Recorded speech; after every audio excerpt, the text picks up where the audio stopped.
paano ba nakakatulong sa ating kapaligiran itong paggamit ng energy efficient appliances?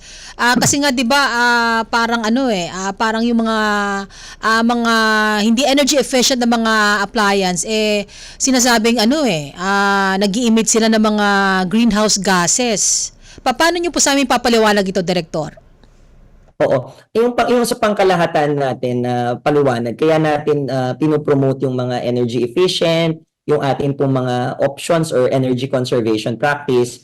Kasi nga po, ang realidad po natin, yung ating paggamit ng kuryente, yung generation po natin, hindi pa po 100% galing sa renewable energy. Kaya ang kailangan po nating gawin, bawasan rin po or i-manage natin yung demand.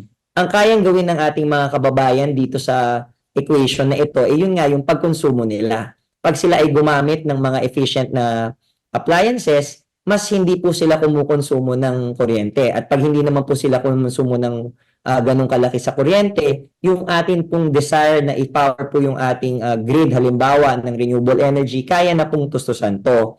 Pero dun sa specific naman po, Miss Ched, sa ating mga tagapakinig, sa ilalim po ng ating Philippine Energy Labeling Program, nakamandato na rin po sa minimum energy performance na halimbawa yung ating pong refrigerant na ginagamit para sa mga appliance na ito, kailangan energy efficient na rin siya. Na incidentally nga po, yung ating pong ginagamit na refrigerant ngayon at requirement, mababa po yung global warming potential. Nangangahulugan po, hindi siya nakakasama sa ating kapaligiran. Align po ito sa mga issuances na inilabas ng ating kasamahan sa DENR.